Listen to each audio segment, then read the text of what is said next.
Estamos de volta com o Jogo do Poder, hoje recebendo o deputado Rodrigo Maia, presidente da Comissão de Reforma Política da Câmara dos Deputados, e contando com a presença do jornalista Nonato Viegas, de O Dia, que deixou uma pergunta para o deputado e eu peço que repita. Exatamente. No começo, no primeiro bloco, o senhor falou de como explicar à população tantos partidos envolvidos em esquema de corrupção, investigação no esquema de desvio de dinheiro.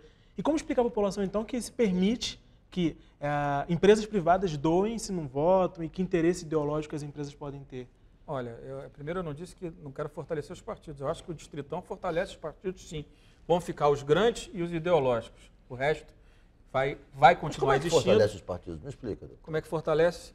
Por que eu votar? A votação não, hoje, eu vou te explicar. Não. Hoje eu estou no PCO, qualquer partido. PCO não que existe. PHT. E eu formo uma coligação com outros partidos pequenos. E com 10 mil votos, eu sou deputado federal, e o de 80 mil votos não é... Se não tiver uma coligação... Aí eu chego em Brasília, no PHT, estou eu sozinho lá, sou líder de mim mesmo, não tenho espaço para presidir comissão, para relatar projeto, para estar na mesa diretora, para falar, né, no Jornal Nacional, aqui na CNT, em qualquer meio de comunicação nacional no Brasil importante. Eu sou um deputado jogado de lado. Você acha que se eu tiver que estar entre os mais votados, não precisar ter essa equação de coligação para me eleger, você acha que eu vou estar no P alguma coisa, ou você acha que eu vou estar no PSDB, ou vou estar no DEM, ou vou estar no PMDB? É claro que na hora que você tiver que ter efetivamente voto e tiver o compromisso da fidelidade partidária escrito na Constituinte, que já foi garantido pelo Supremo, mas não está escrito na Constituinte ainda, foi uma interpretação da Constituição, é óbvio que eu vou migrar, ou vou trabalhar para o Democratas ser um partido novamente grande, ou eu vou migrar para um partido onde eu possa presidir comissão, relatar, presidir a Câmara dos Deputados. Mas aí não é só acabar com a coligação? Entendeu? Não é só acabar com o sistema, com a possibilidade de coligar? Olha, entre a realidade e o sonho tem um caminho grande. Mas também é Você um sonho, tem um né? Sistema eleitoral com que não, porque sabe o que acontece? Nós estamos falando aqui com as pessoas que estão nos vendo nas suas casas para falar a verdade. O fim da coligação, acho eu, com 28 partidos no parlamento que foram eleitos num modelo onde a coligação é fundamental para a eleição de 300 dos 513, como é que você faz maioria de 308? Você acha, então, que não passa o fim da coligação sozinho, proporcional, que é uma distorção do sistema político brasileiro? Eu acho que, infelizmente, não passa. Eu voto a favor do fim das coligações. Continuaremos, então, votando agora, em A e elegendo B? Não, porque com o Distritão você vai eleger os mais votados. É a forma que se encontrou para acabar com a claro, coligação. Aí você faz isso. Se o modelo der certo, avança. Se ele der razoavelmente certo, ele já é um caminho para você criar um funil e criar, daqui a uma legislatura, mais um avanço. O que eu quero dizer para as pessoas que estão nos acompanhando aqui... Qual é a vantagem que de não fazer adianta... a coligação se você vai ter eleição pelo Distritão?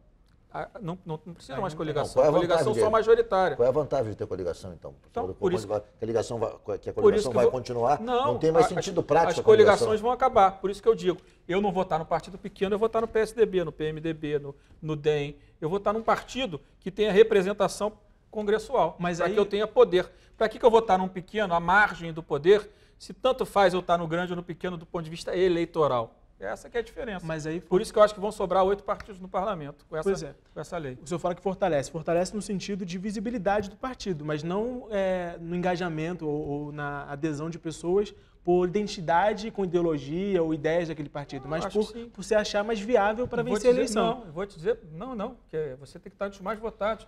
É claro que aumenta, porque é o seguinte, tem muitas pessoas que pensam como pensa o DEM, como pensa o PSDB, como pensa o PMDB e não estão nesses partidos, porque consideram que não tem voto suficiente para estar nesses partidos, estão num partido pequeno. Então, ao contrário, você vai trazer essas pessoas para os grandes partidos, porque elas pensam como esses partidos. Deputado, só que elas não podem estar aqui porque elas consideram que não tem viabilidade eleitoral. A Comissão de Reforma Política, pelo visto, caminha para um choque frontal com a posição do Supremo Tribunal Federal em relação à questão do financiamento. O Supremo, por maioria de 6 votos, não foi concluída a votação ainda, decidiu que o financiamento privado empresarial deve ser abolido do sistema político brasileiro, por entendimento da maioria dos ministros da Suprema Corte.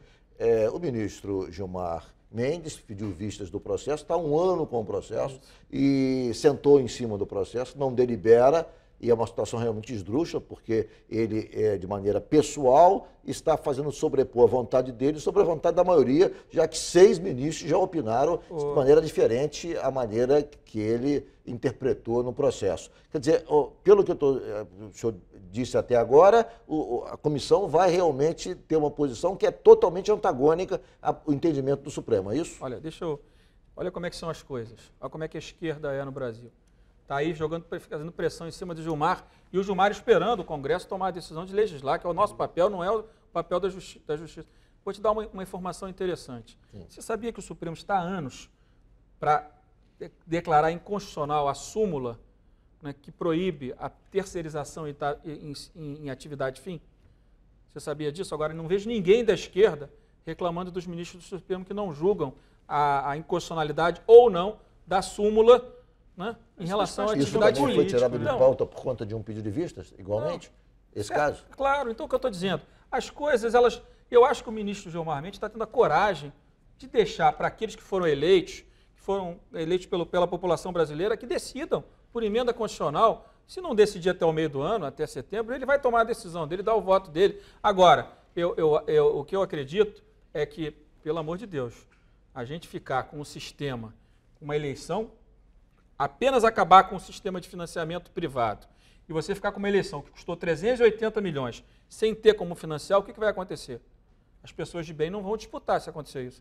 Se a gente não aprovar nada. Você não pode ter aqui um processo parecido com o processo americano, em que estimula a doação de pessoas físicas? Vamos chegar à conclusão que não vai se aprovar nada. Não tem maioria para aprovar nada e o Supremo decidiu acabar com o financiamento privado, que eu concordo que, do ponto de vista das empresas que têm contrato com o governo, já deveria ter acabado antes. Uma campanha presidencial custa de 200 a 300 milhões. Quem é que vai financiar? O Brasil não tem a cultura de hoje para amanhã para você ficar apenas com a pessoa física. E vou te dizer mais, os Estados Unidos, que a vida inteira estimula a pessoa física, há uns 3, 4 anos atrás, a Suprema Corte, por 4-3, autorizou a que ONGs pudessem, em temas ligados a partidos políticos, financiar com dinheiro empresarial as campanhas. Isso está acontecendo nos Estados Unidos agora. Eu vou fazer um rápido intervalo e o Jogo do Poder volta em 1 minuto.